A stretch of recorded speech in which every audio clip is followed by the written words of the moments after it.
Welcome to the Reseller Show with your hosts, Andy Lawrence and Kevin Blackburn. Good evening, ladies and gentlemen, and welcome to another Reseller Show. My name's Andy Lawrence. And my name's Kev Blackburn. And it's good to have you with us for episode 14 of the Reseller Show. We got there in the end, didn't we, Kev? We did. Episode 14, wow.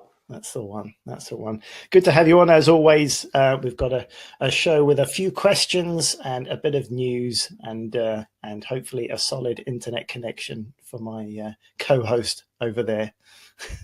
Yeah, I do apologize, guys. I think Andy last week, what an amazing job that Andy did. Because I think it's one of the worst things that can happen live. Like it's what an awful experience. So I do apologize, Andy, but he did it so well. Like, what a pro. Thank you very much. No, it's all good.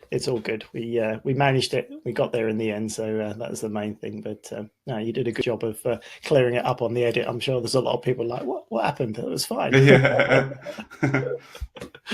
Right. So tonight we've got a few questions. We've got some interesting stuff. John's been on with a question about his transferring from a sole trader to a limited company has pitfalls and issues to do with that, registering for VAT as well. So some good stuff to be talking about. So should we crack on with that one first, Kev, as we've got that one up? Yeah, let's get straight stuck in. Get stuck into it. Alrighty. Yeah, why not? Alrighty, so John was posting in the Reseller Show group, and I might as well read this one out. It's, where are we here? At what point do you go from self-employed to a limited company? And is it better to be a limited prior to registering for VAT? He said, Andy's video the other day really got me thinking. I didn't realize the VAT was so close. And you talk about the VAT threshold. Once you start hitting like 7,000 odd pounds a month revenue consistently, you'll meet or beat the £85,000 threshold within 12 months. So it's true, isn't it? When we come to turnover, a lot of people think £85,000 is a lot of money, but they forget that it's turnover and not profit. So you can actually, depending on the value of your stock that you're selling, you can get there very quickly. If you are selling expensive stuff, you get there very quickly.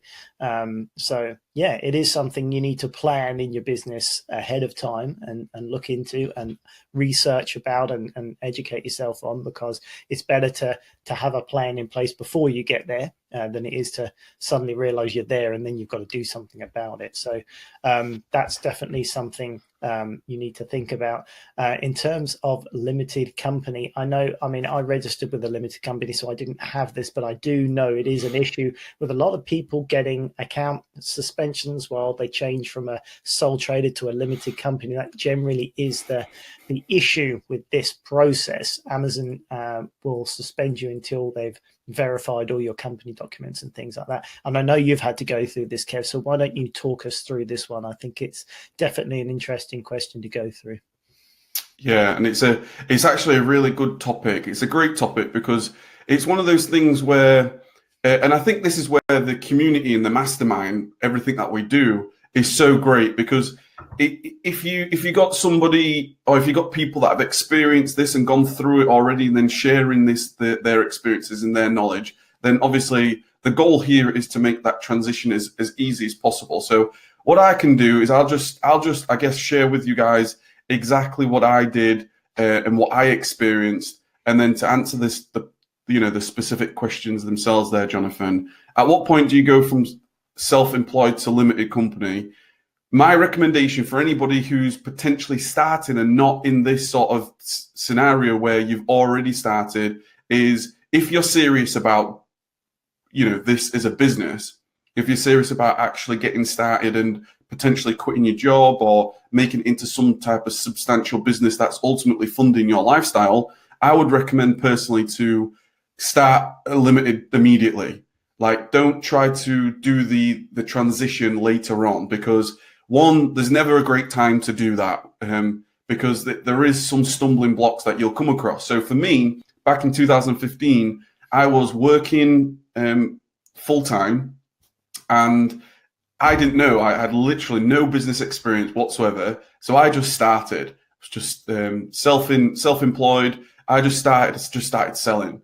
And then what happened is I realized, okay, this is going to be something like, it's going to be like a business type scale. I'm not just selling maybe £100 here or there. I'm now selling like thousands of pounds. I'm going to have to start thinking about a business. So what I did is I got hold of an accountant. I spoke to them. I incorporated the business. And when I didn't know anything about it, as soon as I went onto Amazon and I was like, right, I'll just go onto their settings and I'll just change it over. And that's all I did. Didn't think anything of it. Immediately suspension. And this was around about the beginning of September. So this was going into the first Q4. So straight away I'm like, what the hell? Excuse me. What am I getting suspended about here? Because I literally had no idea. But it turns out that Amazon have to go through I should have known this really, verification process, like who you are, what's your company, the documentation, etc. Where my problem went is I didn't have a business bank account. So I had the business, I had my bank account. I just completely overlooked the business bank account. So immediately they asked for all the documentation, like your certificate, your certificate for incorporation, your business bank account, and everything. Like the addresses need to match, the names need to match. They have specific criteria that all need to match. And if your business bank account doesn't have the right address, if it doesn't have your business name, all these, Amazon's like, all these things, they'll just reject it and they'll just say, I'm not accepting this. So there's me suspended. I sent them my certificate of incorporation. I sent them my bank account, and they was like, this bank account's not in the business name. So then it was messing about calling the banks, getting the bank open, the bank account open, getting some type of documentation sent from the bank to send it into Amazon. To cut a long story short, that took about 10 days. So there was a lot of days just being suspended, no sales whatsoever. So this is why I recommend you may as well do it right at the beginning. Like if you are serious about making this into a business, you may as well just, you've not sold anything anyway. So you may as well just do all this at the beginning and set yourself up right from the off. Is it better to be limited prior to registering for VAT? I'm not 100% sure. I recommend, like I said, going limited immediately from the get-go anyway. I don't have an awful lot of experience about being self-employed and VAT registration. I'm not entirely sure. I've never really considered it myself. For us, just like you said there, Jonathan, about this, the threshold is very low, really, because I know £85,000 sounds like a lot, or 83, or whatever the thresholds are in the countries. It sounds like a lot, but when when you're getting started and when you are going through Q3, Q4, and you are really trying to ramp this business up, you can easily surpass that threshold within 6 months. I say that from personal experience. I hit it within 5 months, and then it wasn't until like 6 weeks later, my accountant, and I got hold of the accountant and I said, look at my sales. They was like, we need to register you for VAT because you've gone over the threshold. So I think that pretty much covers the discussion there. I think it's just so important to get all your documentation in place. Don't do anything on Amazon until you've got all that documentation. You may as well just like keep selling until you've got everything in place. I'd also recommend that you potentially create a support case on Amazon saying, what exactly do you require? Because things can change. I'm talking back in 2015. They may need something else now. They might need, God knows what Amazon could need right now. They might need a lot. So that's what I would recommend. But the earlier you can do it, the better, Jonathan, really. Yeah, I think that's a great tip. Get it out of the way, and then there's later on, you'll be potentially risking more sales as you ramp up than you will now. You're always going to be selling more later than, so sooner rather than later is probably a good shout. And be prepared as well, like you say, Kev. Great shout about get onto them first and speak to them and say, this is what I'm intending to do.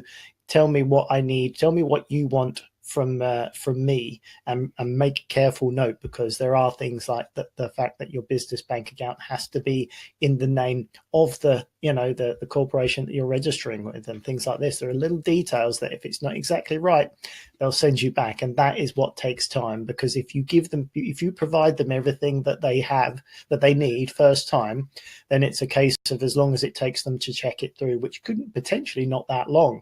And so I think the problem is going backwards and forwards and not being prepared. I think a lot of people like yourself don't realize that's going to happen, and then so are in a bit of a situation later on. So be as prepared as you can be. Get all that paperwork up front done before you then start the process. If you've got it all there, as soon as they ask for it, get it done, send it up, and then I don't know. I've heard John Case was saying that he heard some people manage to switch without suspension or within 24 hours. So, that's anecdotal and I can't say for sure, but potentially if you're on top of it and you get everything done as soon as possible, it could be relatively, painless. But I think the pain comes in when you're not ready for what they're asking for. So be prepared. With a good shout there. Yeah, definitely. And approach Amazon first. I would actually consider probably putting 2 support cases in, asking the same thing, but put 2 in, because you're going to most likely get 2 different people. So it'd be interesting to know if they say the same thing, So I would definitely put like 2 support cases in just to see, be as prepared as you possibly can. Any type of proof that you can get from the banks, the better. I actually had, just because I knew Amazon were really funny in terms of the documentation, I actually got the bank to write me another sort of verification letter saying, like, it wasn't like to Amazon or anything. It was just simply like an A4, just a 1-sheet piece of paper with all the headings, and it was like the NatWest, all the banners and everything, and sort of saying that, this is the opening of your business bank account. So just in case, they needed something else, I could give them a confirmation letter as well as a statement if they needed to. Just being more over prepared is better, really. Yeah, definitely. Well, Simon was just saying, whilst I'm sure there are advantages being a limited company, which there definitely is, there's no need to panic. I was self-employed and VAT registered in my early career for 20 years as a sole trader. So that kind of answers that point for you, John. You can be a sole trader and register VAT. That's not an issue. Obviously, the limited company does protect you personally. In this kind of model, I suppose if you were using a lot of credit, potentially things could go wrong. But I think limited companies are generally more useful in businesses with a little bit more risk if there are big contracts and things that could go south, and then you're stuck with liabilities. Obviously, as a limited company, you personally aren't held for that. It's the company. Whereas being a sole trader, if the company has debts, they are your personal debts, and obviously they can take that out for your house and things like that. But if you are growing organically in your business and you don't have a lot of business debt, for example, then there's not a lot that can sort of cost you in that way. So and Chris mentioned in the chat here, he switched to limited without suspension, which is fantastic. So cross fingers for you, Jonathan, that's the case as well, and for everybody else. It's good. It's good to see that. Obviously, it can be smooth transaction. Obviously, you hear about the scary cases more because people talk more about the when it goes wrong. But it's good to see that it can happen relatively smoothly. So thanks, Chris, for that. Simon also, Simon jumped onto Jonathan's question asking about liability insurance. He did actually mention that. Thanks for reminding me, Simon. Do you both have it, and is it worth getting? I think was the full question there. I don't have liability insurance. I don't know if you do, Kev. You probably a little bit more organized with that type of things go. But I mean, the other thing is you have to be clear on what type of liability insurance you're talking about, because some people have like a stock liability insurance, and in terms of looking after stock if anything happens to it, if you've got a lot of money invested in stock, if there was to be a fire, or if it was to be damaged in some way, then obviously you would lose your assets there. Or if you're talking about a business liability insurance where someone might sue you because of something, in which case that's a different thing again. I have neither, so that's an easy answer to that question. I'm always that's a personal decision. I always try, if you don't need it, I generally don't go with it with insurance. I'm quite a bit pessimistic when it comes down to insurance, but really, I appreciate people might think that there is a possibility if you sell something to the public, then you are responsible for it. But I think, to be honest with you, in terms of legal responsibility, if a product is defective and there is an issue with a product and someone wants to try and sue you in that way, they would be suing the person who has created that product. So it would be the manufacturer in that case. It wouldn't be the retailer. I think to be legally responsible as a retailer, especially online, I can't really see many situations where that might happen. I think you would be very unlucky in that respect if you're talking about personal liability. Stock liability is different things. If you've got a lot of money invested in stock, then yes, if there was something to happen to it, it makes sense to have that. But I don't. Do you have any type of business insurance, Kev? Yeah, I do actually. Not for you, and you've. Great answer, by the way, Andy. You hit many nails on the head right there. So I actually had an insurance man from a company locally to me meet me at the warehouse back in 2016 when we first moved in, because all these questions were in my mind as well. Like, do we need insurance? What's going on? So instead of sort of just wondering about it, I actually got a meeting with somebody. They came round.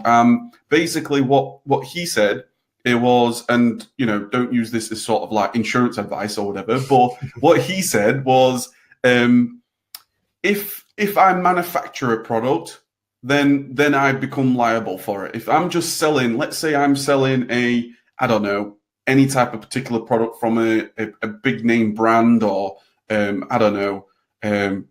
trying to give you an example. Let's say like a Nivea cream that I sell a Nivea cream, somebody puts that on their face and it like burns their face, and now they're after you because you've sold it to them. Well, under my understanding is that's not actually your fault. It would go directly to Nivea, like the people that actually manufacture it, because they should then have all like the testing, excuse me, the testing certificates, and all the things that they should be doing a part of being a manufacturer.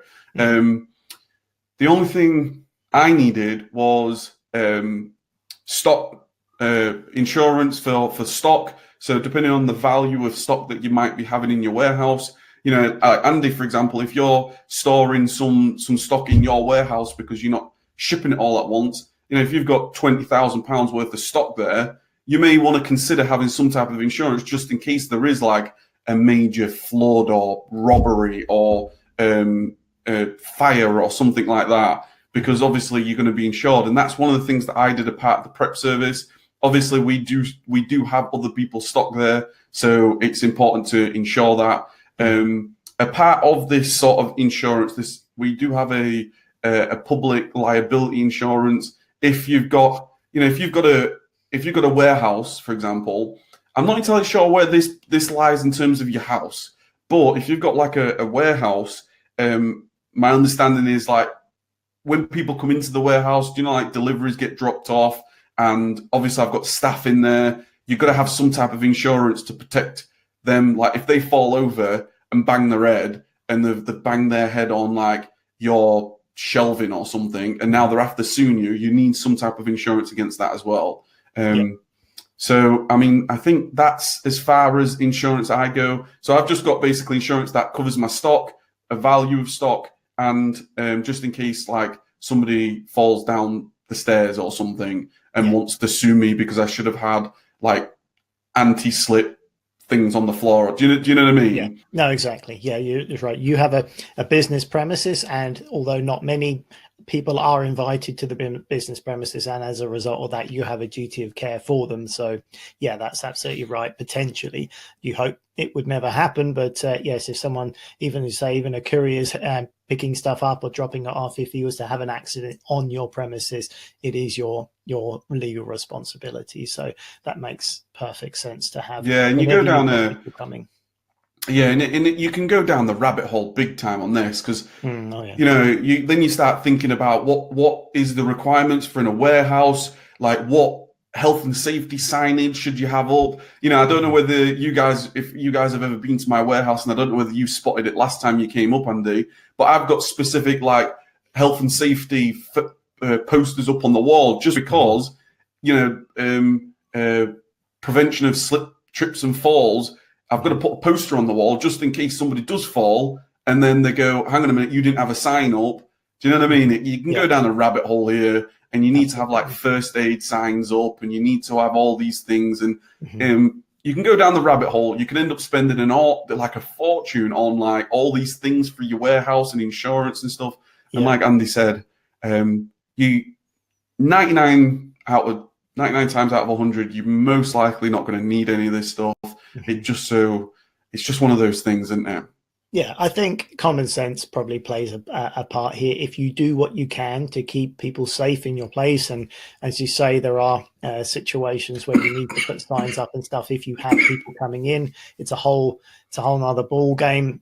Luckily, that's not the case for me. I don't have staff in my warehouse. When I do, it's kind of an ad hoc basis, so I haven't got full-time staff, so it's not as much of an issue. But yes, you've got to get the health and safety right. You've got to make sure you're covered yourself for that type of thing. But first aid kits and making sure people are aware what they should and shouldn't be doing just to cover yourself is a good idea. But it is common sense, and I think if there was ever a problem and there was an investigation from the health and safety executive, if you could show them that you did a reasonable job of making sure you're keeping people safe, they're looking for negligence. They're looking for people that were deliberately putting people at risk and things like that. So if you can, and you're showing that you've done what you can, I don't think you'll have a problem. I just don't think it's. They're only looking for people that are operating in an unsafe way. So I think a few posters and a first aid kit and a fire extinguisher, and you're good to go. But I think the main thing for online resellers, they're concerned if they sell something, are they going to get a letter through the door or something saying you're now being sued because they put something on their hands, their face, or their children was doing something with something that they bought from you, and now it's caused some type of damage.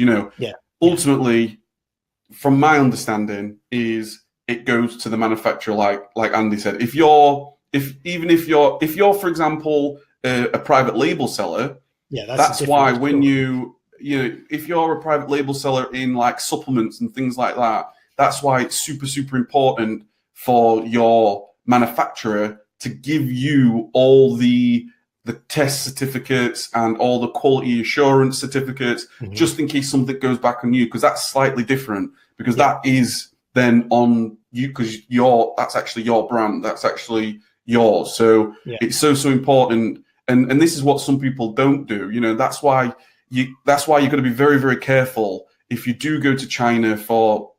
In fact, I recommend don't go to China for things like supplements and things, because their quality insurance is going to be not as good as maybe the UK or the US. So absolutely. Yeah, I think that private label is a different situation. As soon as you bring something into the country, if you import it, then you then become responsible for that item. That's why private label, you really have to understand what you're doing. I wouldn't import anything from China with a plug on it personally. I think it's not worth it. As you say, the safety records and the quality of putting things together is not there. And personally, regardless of whether you get sued or not, I wouldn't want to be responsible for someone injuring themselves because of something I've sold them. So if it's got a plug on it, I'm not interested in China. And yes, if you consume it as well, it's just not worth it. If it's an inert product that you can't get hurt from, then you're good to go. But otherwise, and here's a great example for you on this. By the way, I think some rules of thumb, like Andy just said. If it's got a plug on it, electrical, stay away.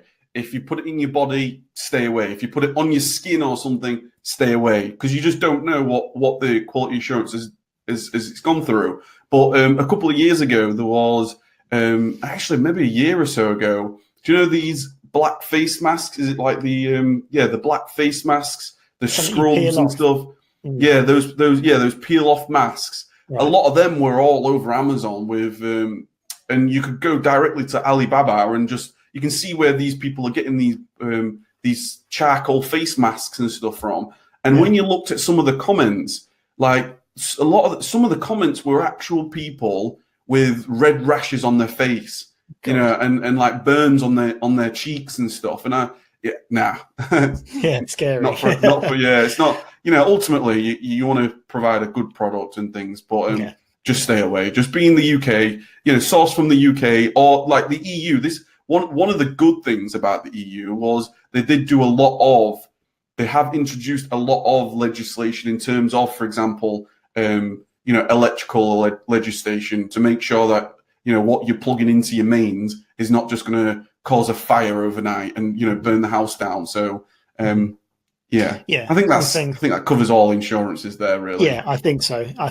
Yeah, and the other thing, just to finish off the private label thing, some things, if you're looking to import a product that you're going to brand yourself, some things are required to have safety certifications and things like that. So check that out first. Do your research if you are going through that process, because some things like toys and things like that need to have the CE mark or the line mark and things like that. And so it's all things that can be tested, and they can be tested by the manufacturer. They can send it away to be tested and get the official approval, and then you can bring it in. But you have to check this, and they will also have their own registration number with these tests. So if they say, yes, I've got it, don't take their word for it, because they may say that, yes, I've got it, doesn't mean they've got it. So double check that and run the number after the registration number. You can check it on the database of the body that actually does these safety checks. Check it, make sure it's legitimate, ask for a copy of that because it is your responsibility. So if there is anything that you need, ensure you have it and check to make sure it's real. That's why sometimes Amazon will do a hazardous material check, and they may ask you for one of those MSDS certificates. I think that's the material safety data sheet, where that's the document that contains that information. It's all stuff that you need to be aware of when you go through that process. That's why I always suggest, when you're learning Amazon, getting started with Amazon, private label is something a little bit later on, because there's more to it, there's more to learn, more to check. And so it's far better to be making money first in the other avenues before getting into private label. So you can take your time and you can be making money whilst you start getting into that process. It's more involved, and you need to make sure it's all correct, and you do your research for that type of stuff. But yeah, it's exactly. All righty. Yeah. So Nini actually said there's no news. We didn't start with the news, Andy. Oh, we should have started with the news. Yeah, I'm sorry, Nini. News. We do have news. We've just got it the wrong way around. We're just so excited. All righty. Well, while Kev slowly expires over there in Scunthorpe, let's do the news, shall we? Well, the news is quite exciting for me, because the news this evening is that I'm actually holding a live webinar training session on Wednesday, and I'm pretty excited about it, because I don't do this. I should do this more often. I don't do this, and I kind of decided this year this is something I'm going to do more of. I'm going to create more training for you guys and get more involved in more interactive training. So my news this week is that I'm putting on a 1 hour wholesale training session, where we can get on a call like this, like we're doing now.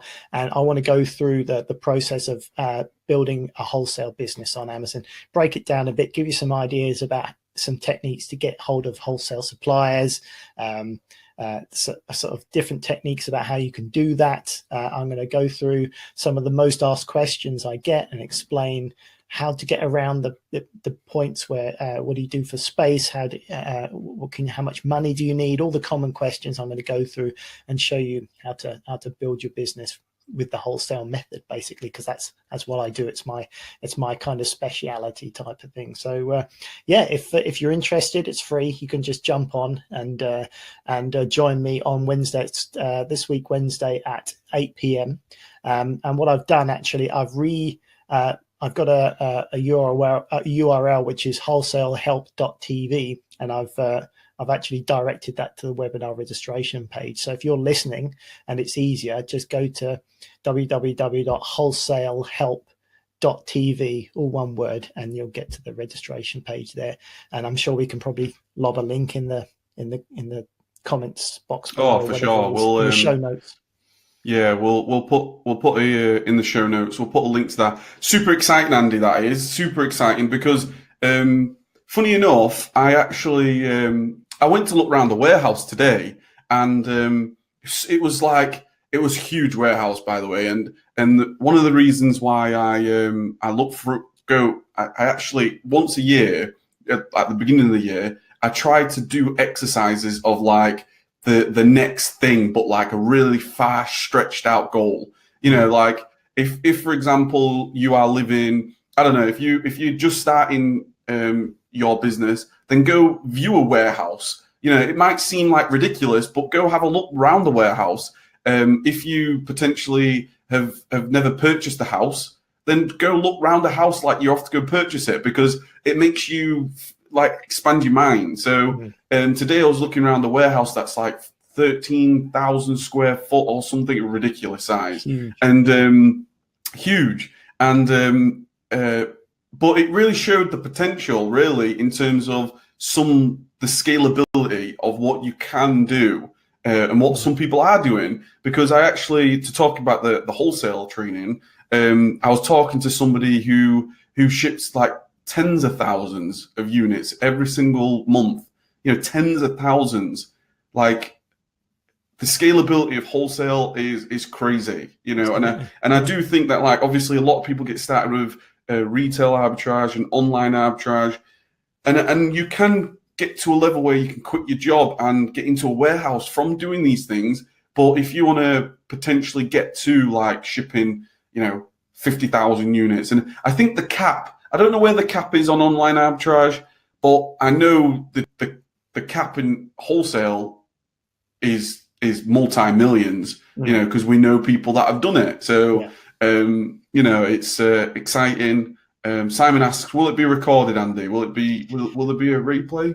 Yeah, well, I'm planning to have a replay, but as we know with these things, it's not guaranteed. Sometimes they don't come out. So I'm hoping that there will be a replay for it. But I always say, if you can get onto the live training, get onto it, because I'm not going to be held responsible if the recording messes up, which it's done on me before, and which is a real killer. You know, then you're not going to be able to see it. So if you can make it on for Wednesday evening at 8 o'clock, you can make it, great. If not, fingers crossed, I'll have something for you. But yeah, try and make it onto the live call, because you know, technology is only as good as the conditions at the time. And as you know, Kev, if you get some interruption in the signal whilst you're creating the content, sometimes it doesn't record it. So yeah, I think the best thing to do is try making it if you can, because obviously we won't want you to miss anything. Simon, you can ask questions live on the session as well. We're going to have a Q&A at the end as well. So hey, it's good timing for the spring fair as well, isn't it? Look what I've got here. Look, yeah, got the little black book right here. So good timing for those guys that are potentially going. I'm sure you're going to cover some trade show insights. So. Trade show is going to be part of it, absolutely, and we'll give you some tools. In fact, I've got something to give away on the webinar that I'm not going to reveal. It will be a nice bonus surprise, but I've got something to give away that will help you, that you can bring with you to the spring fair, and will help you actually get wholesale supplies while you're there. So you'll take have to with you. Ooh, interesting, an actual thing. Yeah, so you'll have to tune in to see what that is. That's how Andy does it. He bribes people. You'll have to tune in. Don't your make me mind's laugh, probably I struggle. your mind's probably going on overdrive now. What that could be, but yeah, it's a resource that will help you whilst you're there. It's not a robot or anything weird like that. It's it's some resource. But I'm looking forward to it, actually. It's good. I'm trying to push myself this year to create more content and help as many people as I can, and this is all part of it because I want to show people how exciting wholesale is. It's something I've been doing for a number of years, and it's almost like a bit of a step up. I've been teaching people how to build businesses from scratch because I feel like I pride myself on I've distilled the techniques of actually starting from nowhere and getting into Amazon, starting and understanding it and getting into money as quick as possible, and that's been very successful. But I feel like now I need to show people how to do the next step really and level up that process from earning good money to earning very good money, doing more business, more scale, and actually going from earning a good living to really cracking on and moving past that to large scale business where you can maybe then take the winter off and cool stuff like that. So that's very exciting. Absolutely. Very exciting for that. I'm looking forward to that for sure, Andy. Great job. Yeah, so that's wholesalehelp.tv if you want the link, or we'll put a link in the show notes. Yeah, and just another quick little bit of news. The podcast. I was just looking at the podcast then, and we've actually reached over 100 listeners on the podcast. So if you listen to this back on the podcast, high five to you. We've got 102 listeners, which is awesome. Like that is really, really good. And I believe the YouTube channel has got to 105 subscribers as well. So awesome. Neck and neck right now. Awesome. And the Reseller Show Facebook group has got 84 members. So, you guys that are here right now or listening to this back, any type of thumbs up and shares and reviews, obviously we're always appreciative of it. Enjoy this session every week.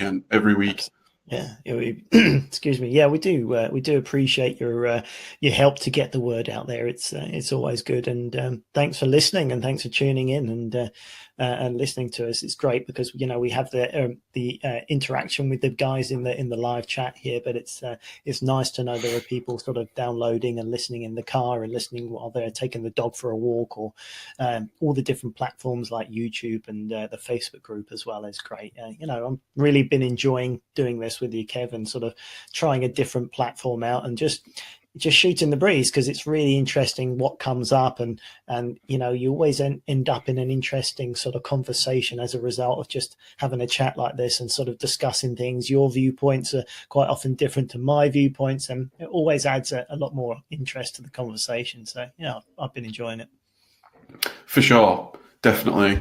And that's the great thing about doing something like this. We can all get together virtually. Sometimes we get together physically, like we will do at the what's it called, Spring Fair. That's the one. Yeah. Well,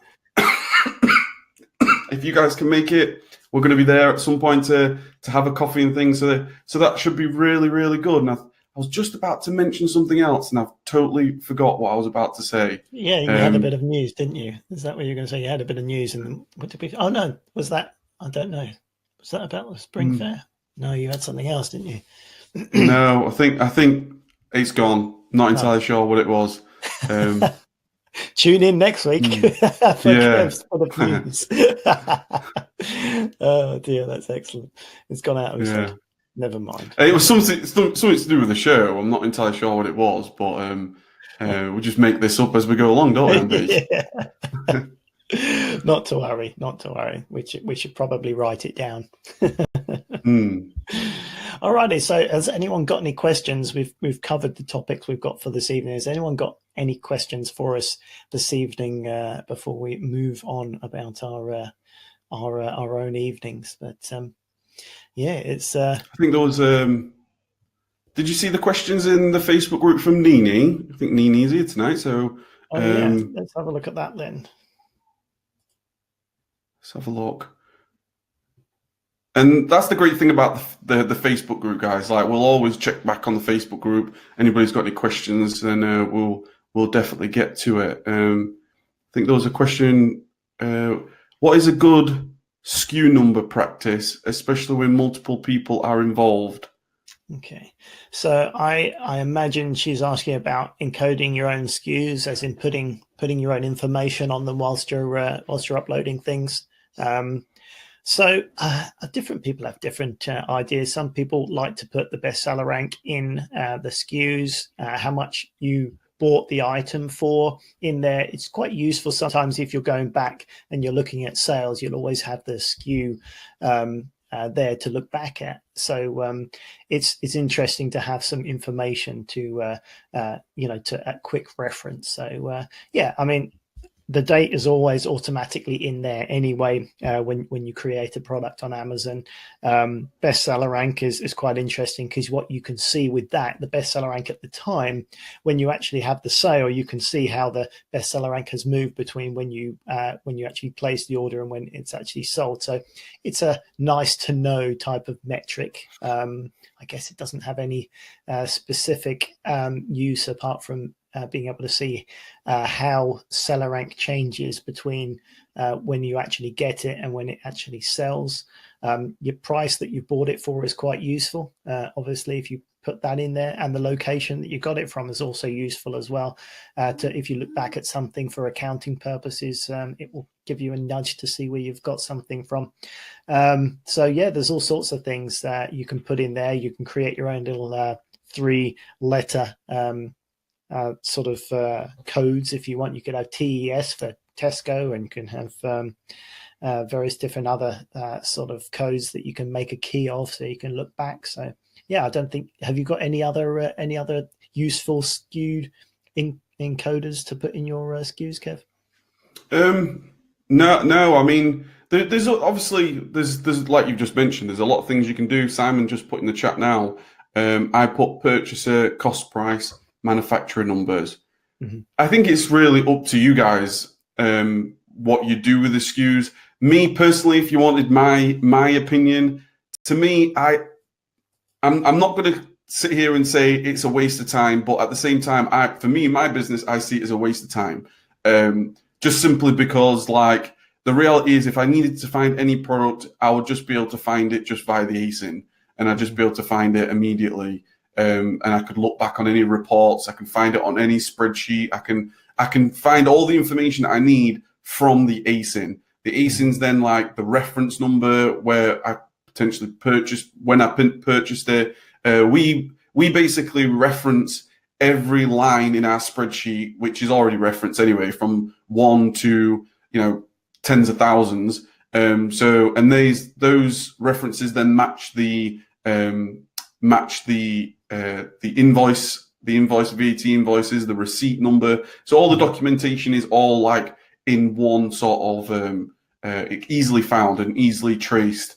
But in terms of the actual SKU in Amazon, we've never done anything with that, because I'm just thinking with the amount of products, with maybe private label, let's say you've only got like 10 products or something, or wholesale where maybe you've got like 100 products, and it might make sense. But in terms of, you might buy something that you sell once and never sell again, I don't really see the point in instructing my team to go through and just put SKUs with everything, where I'd rather spend that time, especially when one of my rules, and I don't know whether I've mentioned this on the show before, but I'm a bit of a I don't want to say a sucker, because I think this is a really valuable thing that I have. I'm really, really attention to detail when it comes to time. Like, if I can shave off 10 seconds, I will shave off 10 seconds, because I know that 10 seconds multiplied by 10,000 is going to be hours worth of time saved. So if I then ask my team to put in SKU numbers for whatever it is, that might take 10 seconds. And that 10 seconds could be spent on optimizing our replenishable system instead, or analyzing products that we've purchased and not sold, getting into why they've not sold, analyzing like, okay, we purchased this 45 days ago, why have we not made a sale? And look back and have that conversation instead. So that's my take on it. Ultimately, it's up to each individual on how they run their business. Yeah. I mean, that's fair. I mean, that is what you excel at. I think, Kev, you can make your time go incredibly far, and it's a good point. Your tracking system is very on point. You track everything, so the whole point of encoding SKUs is to be able to give you data on that particular item. But as you say, if you're using spreadsheets, which has all of that information in the first place, and you can then quickly access that individual stock line information, and it will tell you what you paid for it originally. It told you the date that you purchased it, and so on and so forth. Then, yeah, I mean, that's you'd be doing it twice. If you encoded your SKUs, you'd be doing it twice because you've already got that information there. So yeah, I think if you're a type of person that is not creating spreadsheets and holding that type of information, then encoding SKUs is a way to do it. But if you are creating spreadsheets as you go in that type of fashion, which is a lot easier way of doing it, because spreadsheets are searchable. You can use them to import into your accounts and all that type of stuff. So I would definitely say that spreadsheets are a more efficient way of doing it. Personally, I mean, it's a good point, really. What you've got to ask yourself why you're doing it. So that is ultimately like, what is the outcome of you wanting to put that SKU? And if you've got an outcome, if it's actually allowing you later on to replenish or understand a specific analysis that's going to help you, like maybe purchase better quantities next time, or learn why something happened, why it didn't happen, then of course, then there's there's a positive to that.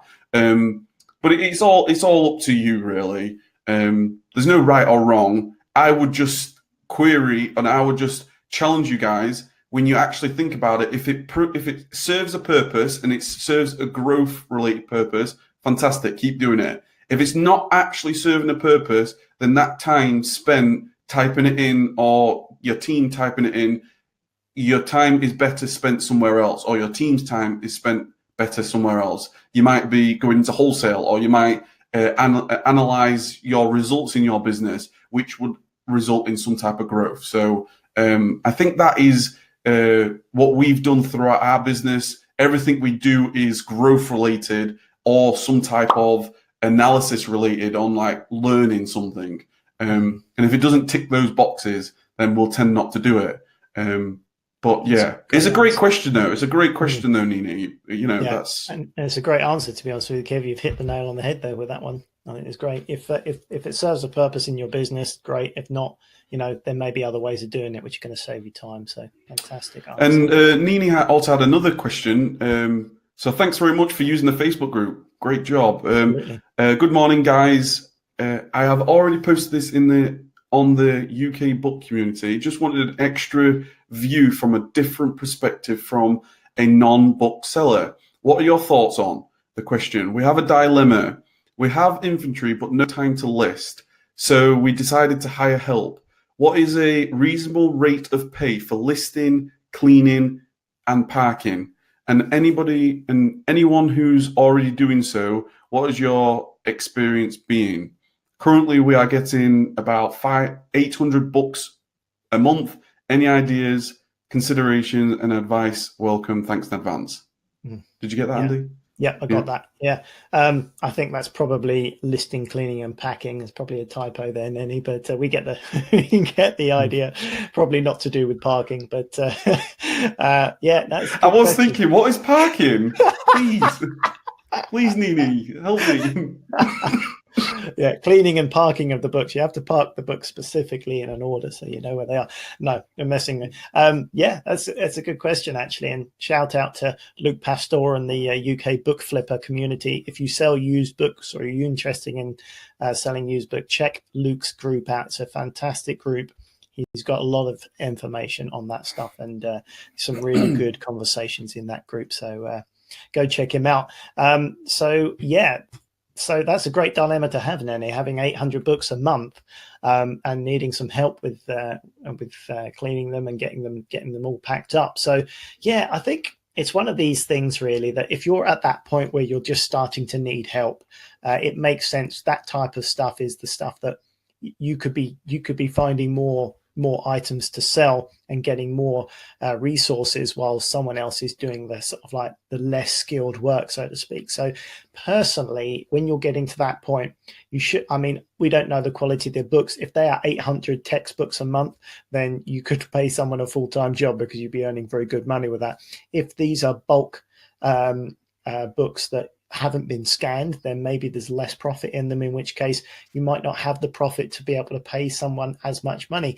But there's probably a good medium ground here. If you're just starting off, you need help, probably see if you know someone who could do with a bit of extra money each week or month, and someone, maybe a friend who's a mum who could do with a part-time job in between time while their kids at play center or something like that, or just ask around locally and maybe start that up on a fairly relaxed type of basis. Show them what's involved, see if they like it. If they do, and say to them, we'll probably get more hours for you later on, and sort of let it grow with the business as you process the books. If it's working out for you, scale it up to the point where you can actually afford to have them on come full time. It will happen organically, because I imagine once you get the help, you'll be able to process more books, make more money, be able to pay someone a bit more and do that and so forth. So I think that's probably what I would do, is start small, get someone in a few hours a week,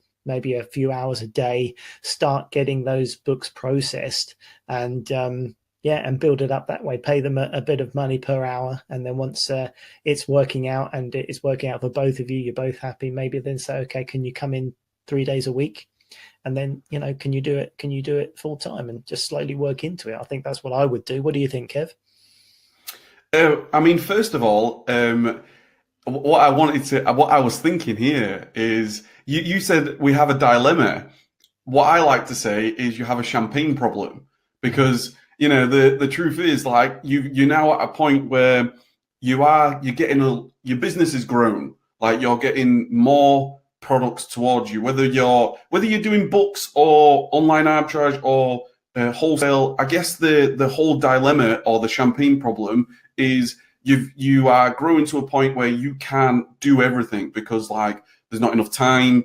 You've got so much to do in your business with bookkeeping and sourcing and purchasing and all these things and research, and ultimately you want to keep growing, so you can't spend all your days and hours packing all day. So you've got a champagne problem. It's a great problem to have. It's a much better problem than all the other problems that you could potentially be having.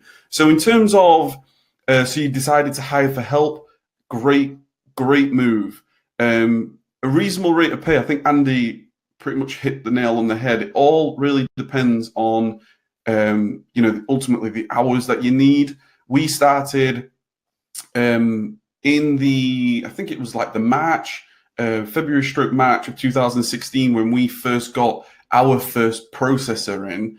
She used to come around to our house, Amber, who's now our prep service manager. She actually came around to our house for 2 hours a day.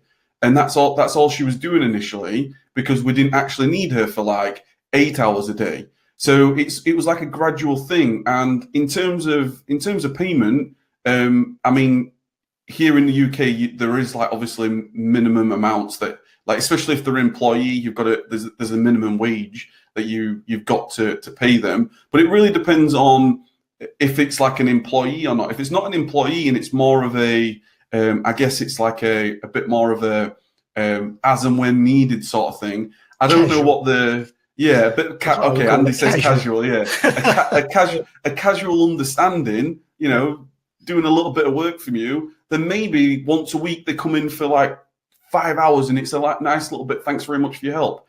Before you get to that, I would definitely exhaust all avenues on getting family members. Get everybody you can round. If you've got for anybody listening to this, if you've got wife, husband, partner, boyfriend, girlfriend, if you've got children, kids, get the children working.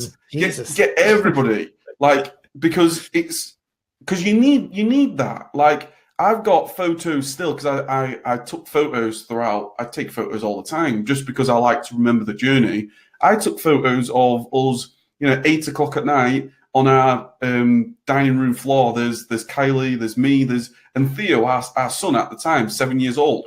he's bagging products because we need them bagging, but we're doing it all together, and he's learning the, I guess, the entrepreneurship way of like, okay, we're going to make some money here. And so that's what I'll definitely say. See if you can get any relative round before you spend any money. Obviously, if you maybe got some nieces and nephews, you might want to buy them like a takeaway or a pizza or something. Do you know what I mean? Like, but it's about trying to get as many people to help you without having to like get an employee, for example. Once you start getting an employee, obviously it becomes a little bit more on a permanent basis, a little bit more requirements in terms of minimum wage, pensions, etc. But yeah, I think that's all what I would say. I think, Andy, you pretty much hit the nail on the head. Casually approach people and see what they can do for you.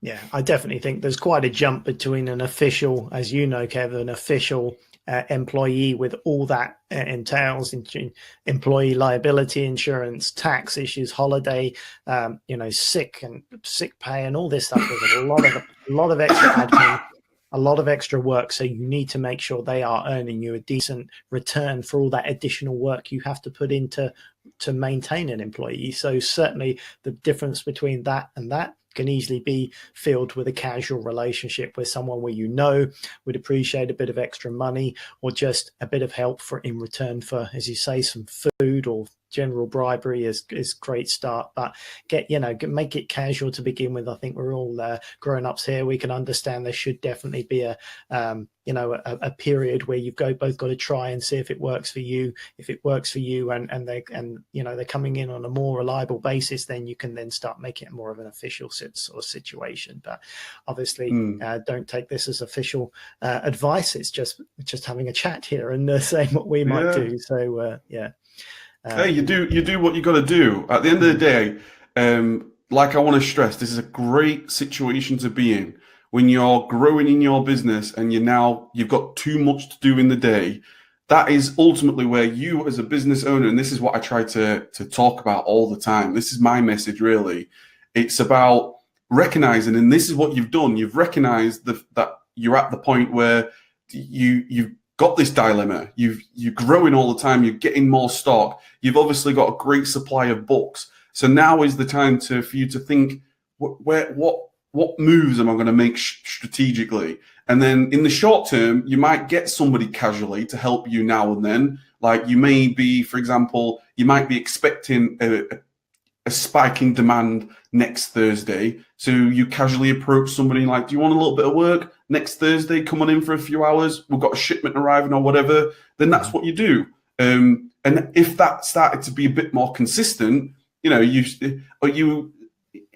you sort of maybe even fall into the employment, really. If you're doing that sort of every week and then like multiple times a week, then all of a sudden you start thinking to yourself, wow, you're actually like, just like a full-time member now. We should really make this, at some point, you've got to make it some type of official.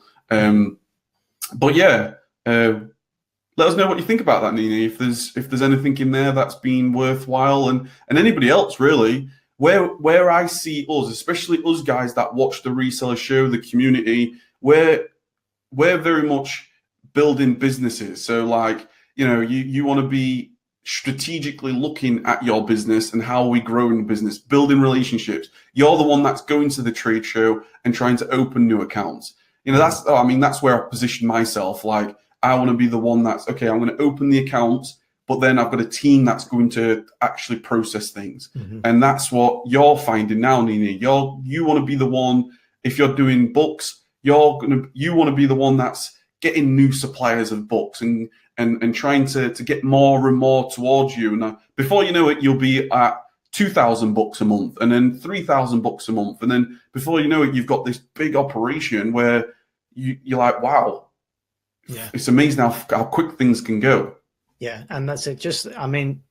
That is the key, really. Just get started with that process, because by its very nature, if you start off with a couple of hours a day or a couple of days a week, that extra help will make a big difference, and you'll be able to scale with that extra help because you'll be able to process a lot more, make more money, and then you can transition into make it more official. But that will get you started, and it's amazing what extra help will do to get you to get you where you need to be. So yeah, make it casual first. Just get it done. If that's your pinch point, if that's where your most resistance is, get some help, and then you can scale on and you can get to the next bottleneck and move on from there. So yeah, it's a great problem, and I'm looking forward to seeing just how many books you can process a month at that point. There's certainly, you can get into sending bulk pallets up. Luke Pastor is a great person to tell you about sending pallets up of books to Amazon. Once you get to that stage, you're off to the races. So great, good. There's got to be, there's definitely, there does come a time where you actually end up you're starting to lose money by not being able to process all your work, because ultimately, right, let's say out of those 800, if you're only able to do, obviously I don't know what your capacity is, but let's say you was only able to do 600, there's maybe 200 not being processed. And that may take maybe 2 hours work. I don't actually know. I've no idea, no experience. But that 2 hours work, for example, may cost you X amount by having somebody in. And if they've done it, the potential Y amount you're going to get, that return on investment that you're going to get, is you're actually now losing money. Do you know what I mean? By not taking that action. And that's what a lot of people in many businesses, in a lot, I think it pretty much applies to a lot of businesses, where they're actually not taking the action, and now they're actually losing money because they're not taking the action. Do you know what I mean? Yeah, the potential. Absolutely. Yeah, absolutely. It's a great way to end this one. Actually, it's really interesting, something to think about this week as we move into next week. Find your pinch points, find the points where it's slowing your progress, and see what you can do to alleviate that bottleneck to move on to the next stage. And just to end here, it has such a compounded effect on your business later on. This is why this time of the year is the great time to be doing these type of strategic moves, because you don't realize that, we do realize the effect of Q4. Obviously, everything goes up. And if you start working with somebody now, you're going to iron out all the system errors and the system, how it might be clunky, and it might take, that processor that you might bring in, it might take them 4 hours to do something at first because they don't know, and you don't know how to show, and you may not have no processes in place. But by the time you've been working together for 6 months, now it's like a well-oiled machine. And now you get to, Q3, Q4, and you say to that person, look, we've got a great big shipment coming in. Could you spend 3 days with us? Now they're already on it. Now they know what they're doing because they've been doing it. Do you know what I mean? Absolutely. And that's where the real return on investment is. For sure. That's awesome. Thanks for that, Kev. It's a really good, comprehensive answer to that question. There's been some good questions today, actually. I think it's been a good show. Thanks, guys, for your contributions. Don't forget, give us a shout out in the Reseller Show Facebook group if you've got your own questions. Good to hear from you. Good to interact with you guys. And thanks as usual for our stalwarts in the live chat here, to Sam, Jonathan, both Simons, Nene. Thank you. And Chris has been on as well. So thanks as usual, guys. And always Paul, good to chat with you. Yeah, Paul. Yeah, thanks, guys. And as always, we'll see you next Monday for another episode of the Reseller Show. Take care, guys. Have a great evening. See you guys. See ya. Welcome to the Reseller Show with your hosts, Andy Lawrence and Kevin Blackburn.